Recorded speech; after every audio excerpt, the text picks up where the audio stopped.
They thought they were invisible. Hidden deep in the forests of eastern Burkina Faso, armed terrorists had been terrorizing villages for years. Families fled their homes. Children couldn't go to school. Entire communities lived in fear. But on this night, everything changed. What happened next would send shockwaves across West Africa and prove that no terrorist is truly safe anymore. This is the story of Operations Kalari and Iljande, two lightning strikes that turned hunters into the hunted. The forest hideout. 4 months, intelligence had been watching. Deep in the Traoré forest, militants gathered every night. They thought the thick canopy made them invisible. They drilled in darkness, planned attacks, trained new recruits. Local farmers knew they were there. The fear was suffocating. Anyone who traveled these roads risked ambush.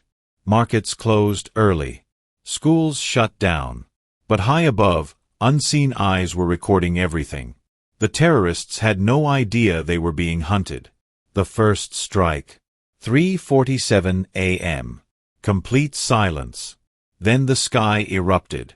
The first missile tore through the canopy like lightning. Fire exploded across the camp. Militants scattered in panic, some running blind through burning trees, others firing helplessly at empty sky. But there was nowhere to run. The second strike came within seconds. The entire terrorist stronghold vanished in smoke and ash. Years of terror. Gone in minutes. But this was just the beginning. The highway of fear. The Boulay-Dumuyun road had become a nightmare. Every day, armed groups set up roadblocks. They stopped cars. Demanded money. Sometimes people never came home. Families stopped visiting relatives. Traders abandoned their routes. Entire towns felt cut off from the world. On this morning, 4 terrorists sat under a massive tree, confident, waiting for their next victim. A car approached slowly, the driver's hands shaking on the wheel. One militant stepped into the road, rifle raised. He never saw it coming. Lightning from above. The precision strike was instant. The tree exploded. The roadblock vanished. The highway was free. For the first time in years, that driver pressed the accelerator instead of the brakes. Behind him, other cars followed. The road belonged to the people again. But 20 miles away, something even bigger was happening. The Riverside Trap. After attacking a local defense post, a large terrorist group fled toward Kabanga. They thought the thick riverside forest would hide them. They were wrong. Aerial units tracked every step. As the militants set up temporary camps, believing they were safe, the sky lit up again. Bomb after bomb. Precisely targeted. No escape routes. The forest that was supposed to shelter them became their final battlefield. Meanwhile, intelligence had located another group near Cable. They had gathered massive stockpiles of fuel and explosives, clearly planning something devastating for nearby villages. But their planning session ended before it began. A sudden strike obliterated their supplies. Fire and smoke billowed into the morning sky. The entire base was engulfed. The bigger picture. This wasn't random. These operations were part of something larger. Under President Traoré's leadership, Burkina Faso had been quietly transforming its military approach. Gone were the days of slow, reactive responses. This was precision warfare.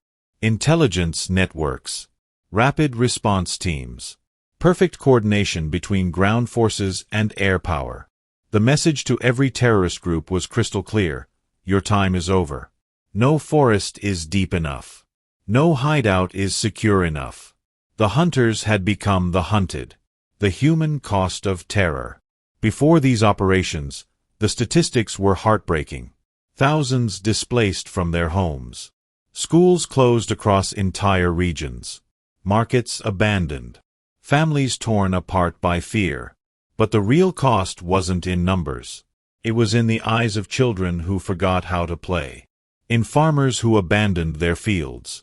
In mothers who couldn't sleep at night, listening for footsteps that might never come. Terror had stolen more than lives. It had stolen hope itself. Every sunrise brought new anxiety. Every journey carried the risk of never coming home. Entire communities had learned to live in the shadows, afraid to dream of better days. The transformation. Operations Kalari and Iljande weren't just military victories. They were proof of something powerful, a nation's refusal to accept terror as normal life. The precision wasn't just tactical, it was psychological. Every strike sent a message that reverberated across the region. The days of hiding in forests, of controlling highways through fear, of making entire populations prisoners in their own land, those days were ending.